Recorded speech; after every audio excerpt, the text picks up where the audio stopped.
أعوذ بالله من الشيطان الرجيم. بسم الله الرحمن الرحيم. وقضى ربك ألا تعبدوا إلا إياه وبالوالدين إحسانا إما يبلغن عندك الكبر أحدهما أو كلاهما فلا تقل لهما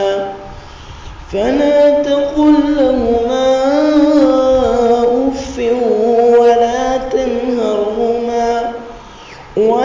تنهرهما وقل لهما قولا كريما. اور آپ کے پروردگار نے فیصلہ فرما دیا ہے کہ تم لوگ اللہ کے سوا کسی اور کی عبادت نہ کرو. ماں باپ کے ساتھ بہتر سلوک کرو. اگر تمہارے سامنے ان دونوں میں سے ایک یا دونوں بڑھاپے کو پہنچ جائیں تو ان کو اف تک نہ کہو اور نہ ان کو جھڑکو. ان کے ساتھ خوب ادب سے بات کرو. واخفض لهما جناح الذل من الرحمة وقل رب ارحمهما كما ربياني صغيرا. اور ان کے سامنے نیاز مندی سے عاجزی کے ساتھ جھکے رہو اور دعا کرتے رہو، اے میرے رب جیسے ان دونوں نے بچپن میں میری پرورش کی تھی، آپ ان دونوں پر اسی طرح رحم فرمائیے. ربكم أعلم بما في نفوسكم إن تكونوا صالحين فإنه كان للأوابين غفورا. تمہارے پروردگار تمہارے دل کی باتوں کو بھی خوب جانتے ہیں. اگر تم نیک بن کر رہو تو اللہ توبہ کرنے والوں کی خطا معاف کر دیتے ہیں. وآت ذا القربى حقه والمسكين وابن السبيل ولا تبذر تبذيرا. اور رشتہ داروں کو ان کا حق ادا کرتے رہو اور محتاجوں اور مسافروں کو ان کا حق اور بے جا خرچ نہ کیا کرو. ان المبذرین كانوا اخوان الشیاطین وكان الشیطان لربه کفورا. بے شک فضول خرچی کرنے والے شیطان کے بھائی ہیں اور شیطان اپنے پروردگار کا بڑا ہی ناشکرا ہے. وَإِمَّا تُعْرِضَنَّ عَنْهُمُ ابْتِغَاءَ رَحْمَةٍ مِّن رَّبِّكَ تَرْجُوهَا فَقُل لَّهُمْ قَوْلًا مَّيْسُورًا. اور اگر تم کو اپنے پروردگار کی طرف سے روزی کے انتظار میں جس کی تم کو امید ہے ان سے پہلو تہی کرنی پڑے تو ان سے نرم بات کہہ دیا کرو. وَلَا تَجْعَلْ يَدَكَ مَغْلُولَةً إِلَىٰ عُنُقِكَ وَلَا تَبْسُطْهَا كُلَّ الْبَسْطِ فَتَقْعُدَ مَلُومًا محسورا. نہ تو اپنے ہاتھ گردن ہی سے باندھ لو اور نہ اسے بالکل کھلا چھوڑ دو کہ تم ملامت کا نشانہ بنے ہوئے خالی ہاتھ بیٹھے رہ جاؤ. سورہ بنی اسرائیل یہ مکہ مکرمہ میں نازل ہوئی ہے. اس کی کچھ آیتیں مدینہ منورہ میں نازل ہوئی ہیں. اس سورت کا نام اسراء بھی ہے. اسراء اسی مناسبت سے کہ سورت کی ابتدا ہی اسراء و معراج کے واقعے سے ہوتی ہے. اور بنی اسرائیل اس لیے کہ سورت میں آیت نمبر 4 سے دور تک بنی اسرائیل سے خطاب کیا گیا ہے. اس سورت کی فضیلت کا اندازہ اس سے کیا جا سکتا ہے کہ حضرت عائشہ صدیقہ رضی اللہ تعالیٰ عنہ سے روایت ہے کہ رسول اللہ صلی اللہ علیہ وسلم روزانہ رات میں سورہ بنی اسرائیل اور سورہ زمر کی تلاوت فرمایا کرتے تھے. اس صورت میں رسول اللہ صلی اللہ علیہ وسلم کی زندگی میں پیش آنے والے واقعے معراج سے پہلے مرحلہ کا ذکر ہے جو مکہ سے شروع ہو کر مسجد اقصی پر ختم ہوتا ہے، جس کو اسراء کہا جاتا ہے. یہ واقعہ صرف اسی جگہ ذکر کیا گیا۔ عام طور پر مکی صورتوں میں بنی اسرائیل کو مخاطب نہیں کیا گیا، کیونکہ بنی اسرائیل یہودی یہ مدینہ میں رہتے تھے، وہاں مشرکین رہتے تھے، لیکن اس صورت میں بنی اسرائیل سے بھی خطاب ہے۔ گزشتہ زمانے میں ان کی بدعمالیوں کی وجہ سے انہیں جو سزا دی گئی اور ظالم حکمرانوں کو ان پر مسلط کیا گیا، اس کا بھی تذکرہ کیا گیا ہے۔ یہ گویا اس بات کا اشارہ ہے کہ عنقریب آپ مکہ سے ایک ایسی سرزمین کی طرف ہجرت کریں گے جہاں اہل کتاب بھی آپ کے مخاطب ہوں گے۔ چنانچہ اس کے بعد آپ نے مدینہ ہجرت فرمائی، جہاں یہود آپ کی دعوت کے خاص مخاطب ہوئے۔ ایک نئے معاشرہ کی تعمیل، عدل و انصاف پر مبنی مملکت کی تشکیل کے لیے جن ہدایات کی ضرورت تھی، اس صورت کے دوسرے اور تیسرے رکوع میں تفصیل سے بیان کیا گیا ہے۔ یعنی انصاف قائم کیا جائے اور حکومت کو، ایڈمنسٹریشن کو، سوسائٹی کو کن کن قوانین کی ضرورت ہے، ان سب چیزوں کو اس میں بتایا گیا۔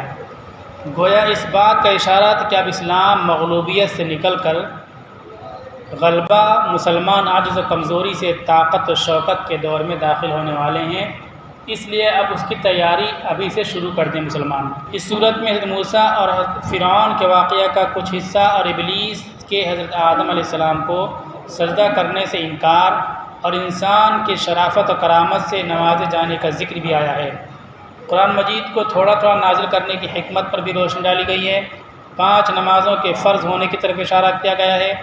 رسول اللہ صلی اللہ علیہ وسلم کے لیے خاص طور پر تہجد کے فرض کیے جانے کا ذکر کیا گیا ہے۔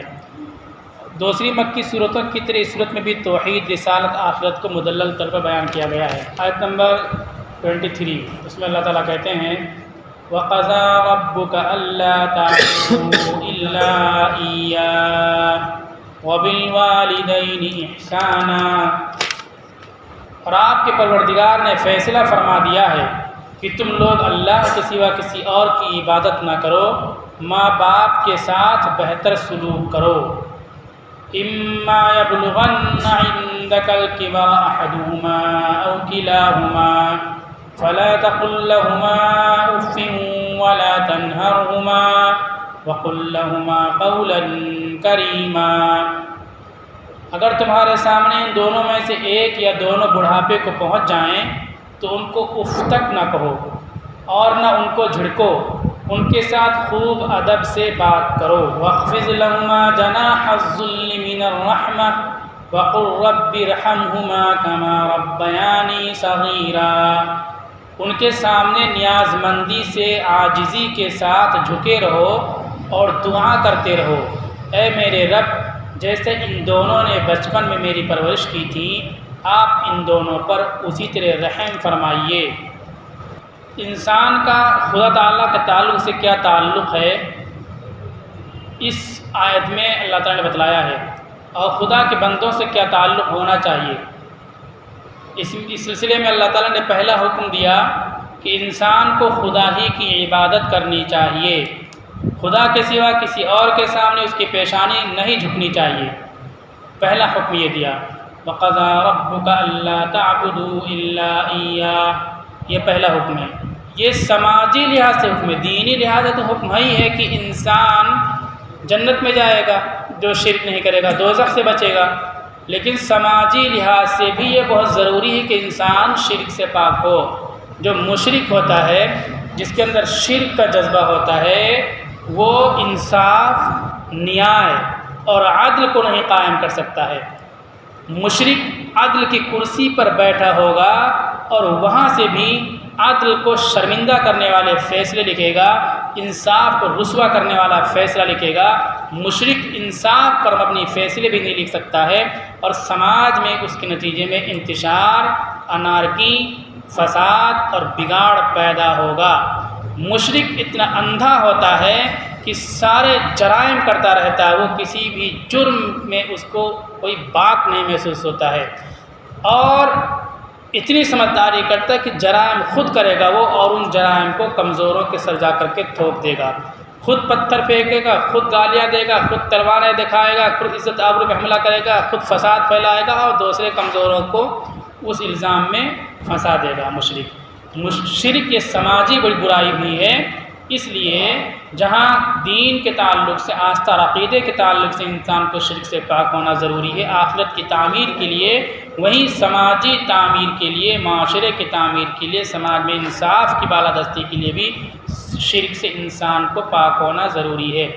یہاں اللہ تعالیٰ نے شرک سے پاک ہونے کا حکم دیا، اب اس کے بعد اللہ تعالیٰ کی صفات، عبادتوں کے طریقے، اللہ تعالیٰ کے احکامات کی اطاعت، یہ سب چیزوں کو حکم دینا چاہیے، لیکن اللہ تعالیٰ فوراً شرک سے پاک ہونے کے بعد فوراً جو دوسرا حکم دیتے ہیں وہ یہ ہے وَبِالْوَالِدَيْنِ إِحْسَانًا، اور ماں باپ کے ساتھ بہتر سلوک کرو، یہ اللہ تعالیٰ حکم دیتے ہیں۔ انسان نمازیں پڑھ رہا ہے، بہت ساری عبادتیں کر رہا ہے، لیکن اپنے ماں باپ کے ساتھ بہتر سلوک نہیں کرتا ہے تو اللہ تعالیٰ کا نافرمان ہے، اس کی نمازیں، اس کی عبادتیں، اس کے ذکر و اذکار، اس کے نیک اعمال شک کے دائرے میں آ جائیں گے۔ انسان اللہ کی عبادت کرے، اسی طرح اللہ تعالیٰ یہ چاہتا ہے کہ انسان اپنے ماں باپ کی خدمت کرے۔ ماں باپ کسی بھی گناہ میں پھنسے ہوئے ہوں، پھر بھی اولاد کی ذمہ داری ہے کہ اپنے ماں باپ کی خدمت کرے۔ مَا يَبْلُغَنَّ عِندَكَ الْكِبَرَ، ان میں سے کوئی ایک یا دونوں بڑھاپے کو پہنچ جائیں، فَلَا تَقُلْ لَهُمَا أُفٍّ وَلَا تَنْهَرْهُمَا، تو ان دونوں کو اف نہ کہو، اف، اور نہ ان کو جھڑکو، وَقُلْ لَهُمَا قَوْلًا كَرِيمًا، اور ان کے ساتھ خوب ادب سے بات کرو۔ والدین کے ساتھ بہتر سلوک کا حکم دیا گیا، خاص طور پر جب بڑھاپے کو پہنچ جائیں، جب کہ انسان کو قدم قدم پر مدد کی ضرورت پڑتی ہے، مزاج میں تیزی پیدا ہو جاتی ہے۔ جب انسان بوڑھا ہو جاتا ہے تو مزاج میں تیزی آ جاتی ہے، دماغ خشک ہو جاتا ہے، بے ضرورت وہ بولتا رہتا ہے، بے ضرورت بولتا رہے، آپ کو پریشانی ہو رہی، نیند نہیں آ رہی، سونے نہیں دے رہا ہے، پھر بھی اس ضعیف اور بزرگ کے ساتھ نرمی اور محبت معاملہ کرنا اولاد کی ذمہ داری ہے۔ انسان تھکا ہارا آیا اور باپ یا ماں بار بار اس کو پکار رہی ہے، ڈانٹ رہی ہے، پانی مانگ رہی ہے، کھانا مانگ رہی ہے، کھا بھی نہیں رہی ہے، تو انسان پریشان ہو کر کے کچھ بول سکتا ہے، بڑی بات نہیں بول سکتا، کم سے اف اف ہو اتنا جملہ بول سکتا ہے، ایک فطری بات ہے یہ، لیکن اللہ تعالیٰ کہتے کہ یہ جملہ بھی تم مت بولنا اپنے ماں باپ کو، بلکہ جب ان کی طرف سے اس طرح سے نامناسب اور تکلیف والی بات ظاہر ہو تو اس پر تمہیں برداشت، صبر و تحمل سے کام لینا ضروری ہے، جھڑکنا تو دور کی بات۔ اچھا، اسی کے ساتھ ان کے لیے دعا کی بھی اہتمام کرو کہ میرے پروردگار جس شفقت و محبت کے ساتھ انہوں نے ہماری پرورش کی ہے، ہم تو ان کا بدلہ ادا نہیں کر سکتے، لیکن آپ اپنی رحمت کے ذریعے اس کی جزا عطا فرما دیجیے۔ والدین کے حقوق کی جو اہمیت ہے اس کا اندازہ اس سے کیا جا سکتا ہے کہ اللہ تعالیٰ نے اپنے حق کے ساتھ والدین کا حق ذکر فرمایا، میرے ساتھ کسی کو شریک نہ کرو، صرف میری عبادت کرو، فوراً اللہ تعالیٰ کہتے ہیں کہ ان کی خدمت کرو، ان کے ساتھ اخلاق و محبت معاملہ کرو۔ اسی طرح رسول اللہ صلی اللہ علیہ وسلم نے صحابہ سے ارشاد فرمایا، کیا میں تمہیں بتا دوں کہ سب سے بڑا گناہ کیا ہے؟ صحابہ نے عرض کیا، ضرور ارشاد فرمایا۔ آپ نے فرمایا اللہ کے ساتھ شرک کرنا اور والدین کی نافرمانی کرنا۔ دوسری آیتیں بھی ہیں والدین کی اطاعت و نافرمانی کے سلسلے میں، والدین کی اطاعت کی جائے گی، ان کا کہنا مانا جائے گا، ان کی خدمت کے لیے، ان کی ضرورت پوری کرنے کے لیے۔ اگر والدین نیک کام کا حکم کرتے ہیں تب تو وہ کریں گے، لیکن اگر والدین گناہ کا حکم کرتے ہیں تو پھر گناہ کے کام میں ان کی اطاعت نہیں کریں گے، حتیٰ کہ اگر والدین مشرک ہوں، شرک کر رہے ہوں، بت پرست ہوں، کافر ہوں، تو بھی ان کی خدمت کی جائے گی۔ قرآن کی آیت ہے کہ شرک کے لیے تم کو کہیں تو ان شرک مت کرنا، لیکن ان کی خدمت کرتے رہنا، ان کا ادب کرتے رہنا۔ قرآن کہتا ہے یہ واحد مذہب اسلام ہے جو اس طرح سے ماں باپ کی خدمت کے لیے، جو اللہ کا باغی ماں باپ ہیں، جو مشرک ہیں، اللہ کے نافرمان ہیں، جو کافر ہیں، کافر ہوتے ہوئے بھی، مشرک ہوتے ہوئے بھی اور غصے والا ہوتے ہوئے بھی اس ماں باپ کی خدمت کرنے کے لیے اسلام اس کی اولاد کو پابند بناتا ہے۔ تو اللہ تعالیٰ کے نبی نے فرمایا اللہ کے ساتھ شرک کرنا اور ماں باپ کی نافرمانی کرنا یہ بڑے جرائم اور بڑے گناہوں میں سے ہیں۔ زنا بڑا گناہ ہے، شراب پینا بڑا گناہ ہے، جوا کھیلنا بڑا گناہ ہے، قتل کرنا بڑا گناہ ہے۔ ان سب سے بھی بڑا جو گناہ ہوتا ہے وہ گناہ شرک کرنا، ماں باپ کی نافرمانی کرنا ہے۔ لوگ ان برائیوں کو تو برا سمجھتے ہیں لیکن ماں باپ کو جھڑک دیتے ہیں، ان کی خدمات، ان کی ضروریات، ان کی پریشانیوں کی فکر نہیں کرتے ہیں۔ کتنی ناسمجھی ہوتی ہے ہمارے معاشرے، ہمارے سماج میں، اور بہت سے دیندار قسم کے لوگ بھی ہوتے ہیں وہ اپنے ماں باپ کی خدمت میں کوتاہیاں کرتے ہیں، دین کے کاموں میں مصروف رہتے ہیں، اس کو ایک عذر کے طور پر پیش کرتے ہیں کہ ہم دین کا کام کر رہے ہیں اس لیے ماں باپ کی خدمت نہیں کر پاتے ہیں۔ یہ ناسمجھی کی بات ہے۔ ماں باپ کی خدمت کرنا یہ بھی دین کا حکم ہے اور ثواب کا کام ہے، یعنی نیکیوں میں بھی توحید کے ساتھ والدین کی اطاعت کا ذکر اللہ کے نبی صلی اللہ علیہ وسلم نے ارشاد فرمایا، اور گناہ میں بھی شرک کے بعد والدین کی نافرمانی کو ذکر فرمایا۔ حدیثیں کثرت سے آئی ہیں جن میں والدین کے احترام، ان کے ساتھ بہتر سلوک کی، ان کے ساتھ بے احترامی نافرمانی سے بچنے کی تلقین کی گئی ہے۔ یہ پہلا حکم اللہ کے ساتھ شرک نہ کرنا، دوسرا حکم ماں باپ کی اطاعت کرنا، ان کی خدمت کرنا اور ان کا احترام ملحوظ رکھنا۔ احترام کتنا ملحوظ رہیں گے؟ اگر وہ نامناسب بات کہہ دیں، آپ تھکے ہو، غصے میں ہو، کسی الجھن پریشانی میں ہو، تو تھکان، غصہ، الجھن کے باوجود ماں باپ کو اف بھی نہیں کہنا ہے۔ ربکم اعلم بما فی نفوسکم، تمہارے پروردگار تمہارے دل کی باتوں کو خوب جانتے ہیں۔ ان تکونوا صالحین فانہ کان للاوابین غفورا، اگر تم نیک بن کر رہو تو اللہ توبہ کرنے والوں کی خطا معاف فرما دیتے ہیں۔ ماں باپ کی خدمت آپ کر رہے ہیں اور ان کی ذہن اور دماغ حاضر نہیں ہے، کچھ تکلیف والی بات آپ کو بول رہے ہیں، آپ برداشت کر رہے ہیں، غیر اختیاری طور پر کچھ جملے نکل جائیں ناراضگی کے تو اللہ تعالیٰ کہتے ہیں معاف کر دیں گے۔ جو انسان شرک سے پاک ہوگا، ماں باپ کی خدمت کرے گا، وہ سماج کے لیے مفید ہوگا۔ جو انسان شرک سے پاک نہیں ہوگا یا اپنے ماں باپ کی خدمت نہیں کر سکتا ہے، وہ سماج کے لیے مفید نہیں ہو سکتا ہے۔ اس لیے اللہ نے پہلا حکم دیا کہ انسان شرک سے پاک ہو، اس کے بعد ماں باپ کی خدمت کرنے والا ہو۔ ماں باپ کی جو خدمت نہیں کرے گا وہ کوئی بھی بڑا سماجی کام نہیں کر سکتا ہے۔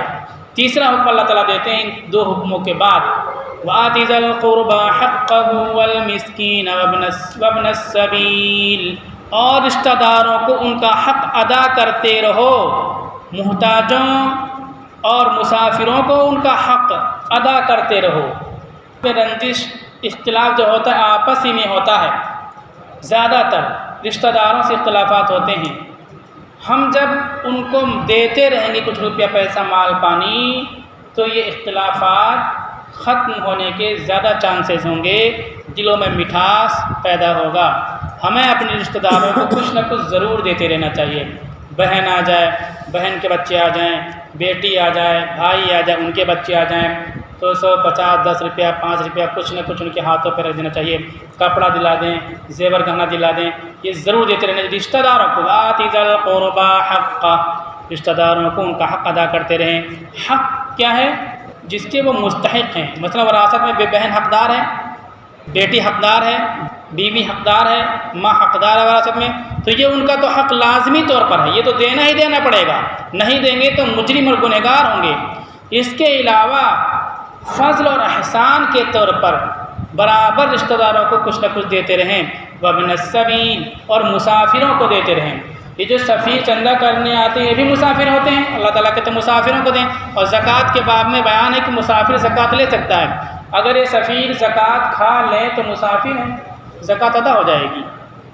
سفیروں کو بہت سے لوگ پریشان کرتے ہیں، 5 روپے جو نہیں دیتے ہیں وہ زیادہ کاغذ دیکھتے ہیں اور بدلہ باز پرس کرتے ہیں۔ وَلَا تُبَذِّرْ تَبْذِيرًا، اور بیجا نہ خرچ کیا کرو۔ تبذیر ایک لفظ ہوتا ہے، ایک ہوتا ہے اسراف، دو الفاظ ہوتے ہیں، دونوں کا معنی فضول خرچی اردو میں ہوتا ہے۔ اردو کا دامن کتنا تنگ ہے، دونوں کا معنی فضول خرچی، جبکہ دونوں کے معنی میں عربی میں فرق ہو جاتا ہے۔ تبذیر کہتے ہیں اپنے مال کو گناہ کے کام میں، ناجائز کام میں خرچ کرنا۔ اللہ تعالیٰ یہاں منع فرماتے ہیں کہ اپنے پیسے کو گناہ کے کام میں نہ خرچ کرو۔ ڈی جے میں یہ گناہ کا کام ہے، ہر کوئی جانتا ہے۔ لیکن ڈی جے میں خرچ کریں گے اور جو جیسی دینی تقریبات ہوتی اس میں جلدی پیسے نہیں نکلیں گے. یہ گناہ کے کام میں جو پیسہ ہم 1 روپیہ 1 پیسہ بھی جو خرچ کر رہے ہیں اس پر کتنی سخت وعید ہے. ان المبذرین کانوا اخوان الشیاطین، بے شک فضول خرچی کرنے والے شیطانوں کے بھائی ہیں. شیطانوں کے بھائی، ہم شیطان ڈھونڈتے رہتے ہیں کہ کسی کے سر پہ سوار ہو جائے گا، کالا کپڑا پہنے ہوئے ہوگا، ایسا جبہ پہنے ہوگا، اندھیرے میں ہوگا، قبرستان میں ہوگا، ندی نالوں میں کہیں ہوگا. اللہ نے بتلا دیا کہ شیطانوں کو دیکھنا تو دیکھ لو، ناجائز کام میں جو پیسہ خرچ کر رہا ہے وہ شیطان کا بھائی. اب ہم اور آپ فیصلہ کریں کہ ہم کو شیطانوں کا بھائی بننا ہے کہ مسلمان کا بھائی بننا ہے. شیطان کیسا ہوتا ہے؟ اس کا بھائی بنو گے تو کیا ملے گا؟ وَكَانَ الشَّيْطَانُ لِرَبِّهِ كَفُورًا، اور شیطان اپنے پروردگار کا بڑا ہی ناشکرا ہے. بے ضرورت ناجائز کام میں آپ پیسہ خرچ کرو تو یہ اللہ تعالیٰ کی ناشکری ہے. آپ کا تو نقصان ہوا ہی، اللہ تعالیٰ کی ناشکری ہے. شیطان اللہ تعالیٰ کی ناشکری کرتا ہے. اس کو کیا مقام و مرتبہ مل گیا تھا، اللہ کا مقرب بن گیا تھا، فرشتوں کا استاد بن گیا تھا. اللہ کی اس نعمت کو اس نے قدر نہیں کی. یہ اللہ تعالیٰ نے حکم دیا تو ایک سجدہ کر لیتا، نتیجہ یہ ہوا کہ ساری نعمتیں اسے چھن گئیں. تو ہم گناہ کے کام میں پیسہ خرچ کریں تو شیطان کا کام ہوتا ہے، اللہ کی ناشکری ہوتی ہے. اس ہو گیا تبذیر کے بارے میں شیطان کا بھائی. شیطان کا بھائی اب دیکھنا ہو تو پھر کہیں قبرستان، ندی نالے اور اندھیروں میں نہیں جانے کی ضرورت ہے. بس جو ناجائز کام میں پیسہ خرچ کرے تو سمجھ جائے بس اسی کا بھائی ہے. ایک ہوتا ہے تبذیر کے مقابلے میں اسراف کا لفظ. اسراف سے بھی منع کیا گیا. اسراف بھی گناہ ہے، اس کا معنی بھی فضول خرچی ہوتا ہے. لیکن اسراف کہتے ہیں کہ جائز کام میں آپ نے پیسہ خرچ کیا، جائز کام میں. مکان بنوایا جائز ہے، جائز، لیکن ضرورت سے زیادہ آپ نے خرچ کر دیا، ضرورت نہیں تھی پھر بھی خرچ کر دیا تو اسراف، وہ بھی گناہ ہے. اب ایک عالم گجرات کے آئے تھے، بڑے عالم تھے، مولانا محمد سفیان صاحب، ٹنکاریہ مدرسہ کے شیخ الحدیث ہیں. انہوں نے بتلایا کہ ایک مکان بنا تو بلانے آئے ہم کو دعا کے لیے، چلو دعا کرا دو. تو چلے گئے دعا کرانے. وہاں دیکھا تو بہت بڑا مکان ماشاءاللہ، لائٹ اور دنیا بھر کے ڈیکوریشن سجاوٹ. نیچے اوپر دیکھا تو ان کو بیٹھایا تو بیٹھو. پوچھا کتنا خرچہ ہوا اس مکان میں؟ تعمیر میں کتنا خرچہ بتاؤ، دیوار، پلستر، لائٹ کی فٹنگ، پانی لائن، پنکھے، ان میں کتنا خرچہ ہوا؟ تو بولے کہ 1 کروڑ روپیہ. بولے ٹھیک، بڑی عمارت ہے تو اتنا پیسہ ہو گیا، کوئی بات نہیں. اس کے ڈیکوریشن اور سجاوٹ پہ کتنا خرچہ کیا آپ نے؟ بولے ارے مولوی صاحب 5 کروڑ روپیہ ڈیکوریشن پہ ہم نے خرچہ کیا. 5 کروڑ. اس 5 کروڑ کی ضرورت نہیں. وہ 5 کروڑ کیا؟ اسراف. وہ حرام ہے، ناجائز ہے. ناجائز کام میں پیسہ کرنا گناہ، خرچ کرنا گناہ ہے. جائز کام میں ضرورت سے زیادہ خرچ کرنا گناہ ہے. انہوں نے کہا دیکھو تم نے مجھے دعا کے لیے بلایا ہے، ناشتہ پانی کا انتظام کیا، کھانے پانی کا دعوت بھی دی تھی.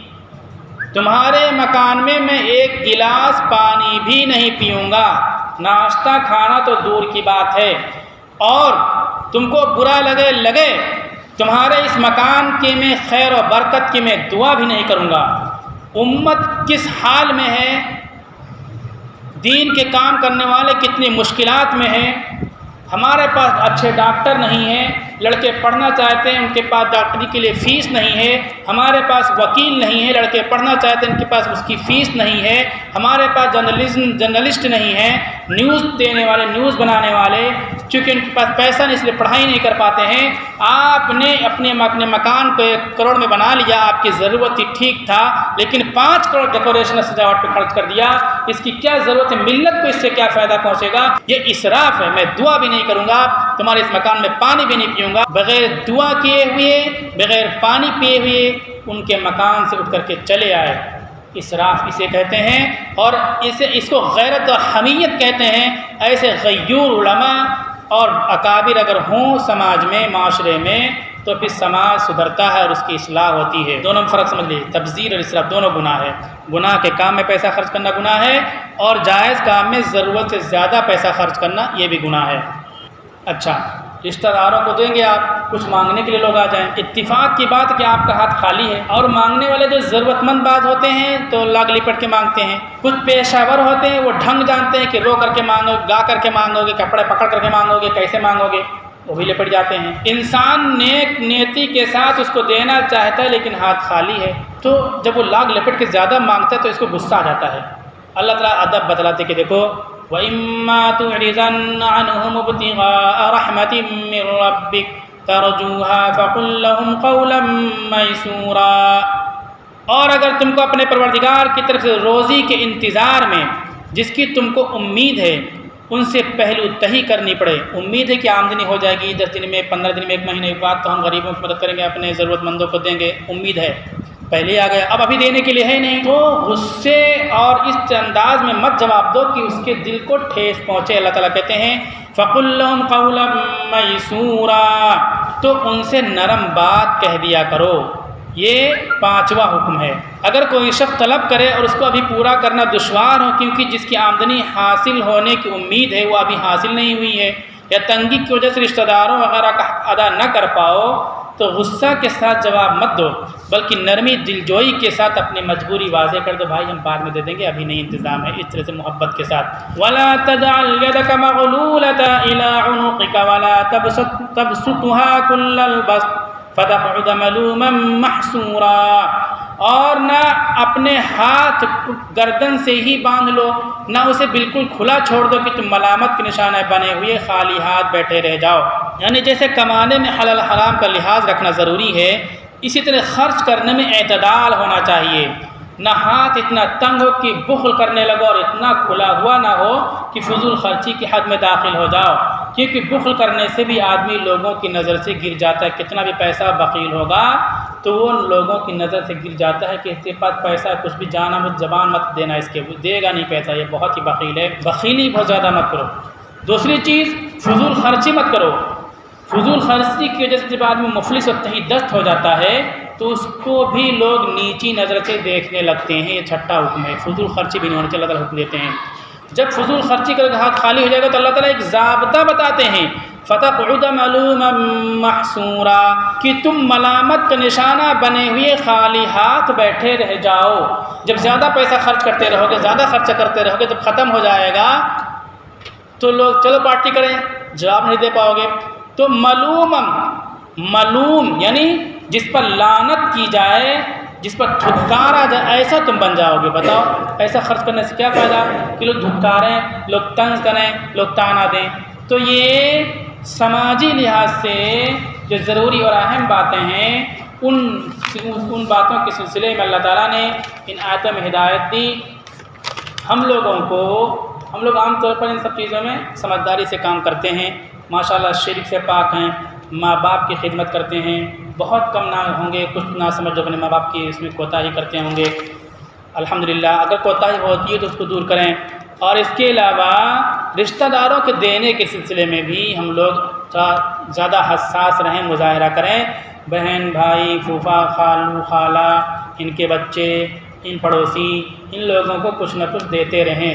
مسافروں کے سلسلے میں بھی کچھ فکر کریں، ایسا نہیں کہ تم مسافر سب کو بے ایمانی چوری سمجھتے رہو، مسافر ہے تو اس کو دے دیں، سفیروں کو بھی تعاون کرتے رہیں، بہت زیادہ 150 پہ تعاون کر دیں، اور فضول خرچی نہ کریں، فضول خرچی کرنے والے شیطانوں کے بھائی ہیں۔ آپ کی حیثیت نہیں ہے تو معذرت کر دیں، لیکن محبت کے ساتھ معذرت کریں، اللہ تعالیٰ عمل کی شکریہ۔